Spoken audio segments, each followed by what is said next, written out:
Hello again. Welcome back to our time-sticking YouTube channel.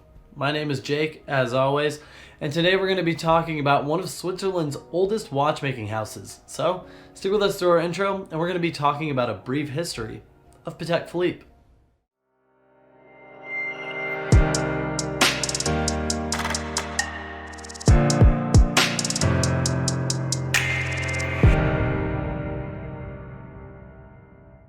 Like many Swiss maisons, or houses, Patek Philippe's popularity actually predates the wristwatch.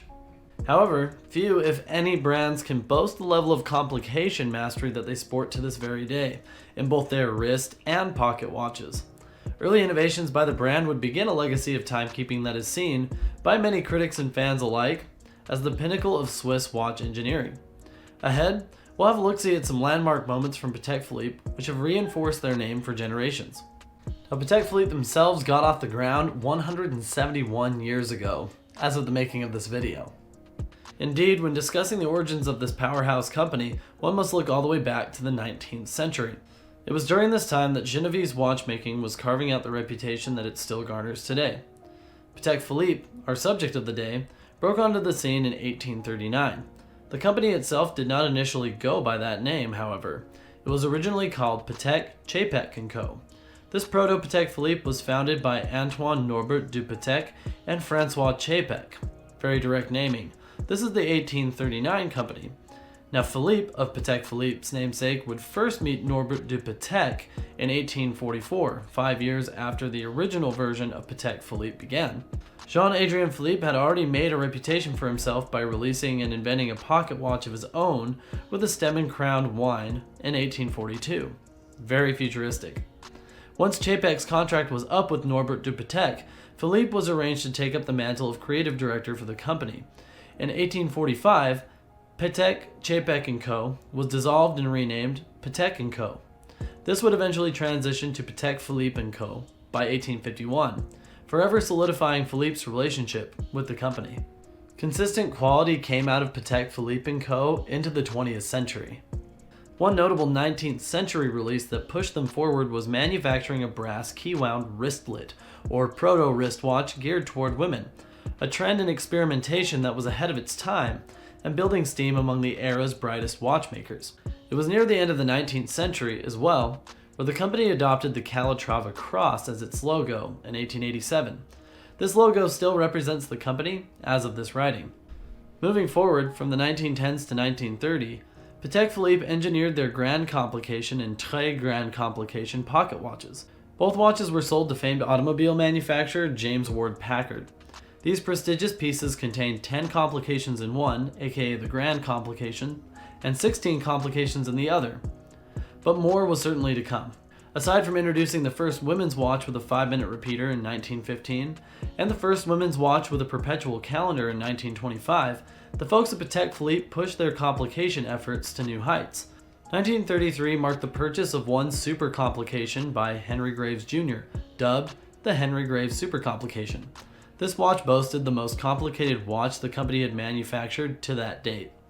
It would remain their most complicated until 1989, when they released their Caliber 89.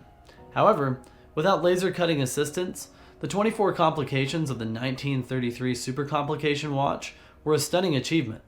The Henry Graves piece would come to be sold at auction in 1999 for $11 million.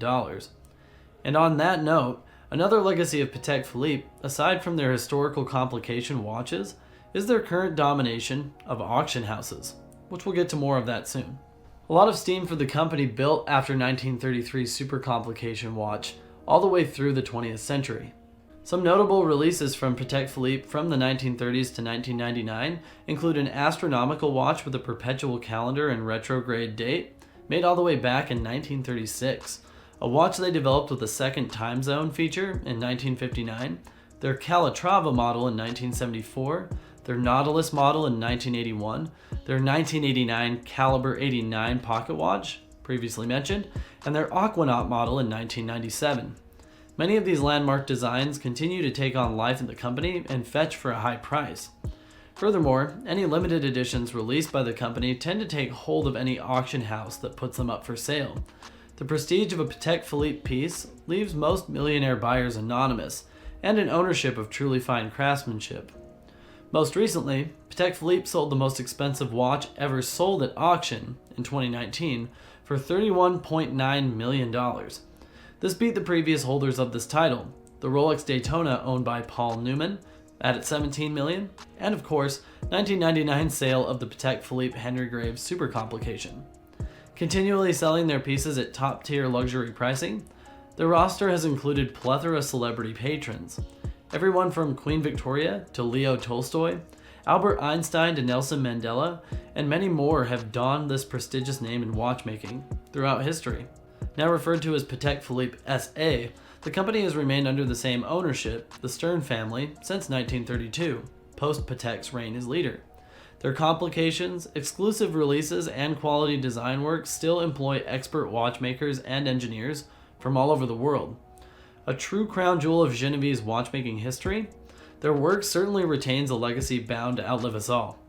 Now, there's certainly nothing too complicated about that. Patek Philippe's impact on the world of watchmaking and their ability to build credibility into Swiss watchmaking generally throughout history has been pretty incredible. So, what do you think of the company? Let us know in the comments section below. We always love to hear feedback on our subject. Wow, thanks again for watching our YouTube video today. If you really enjoyed it, we actually have a couple more videos available just right here and right there. On top of that, our entire channel is at your disposal, and if you subscribe by clicking the link that's right next to me, we'll give you the latest update on our most recent videos. So, thanks again for watching, and we hope to see you again.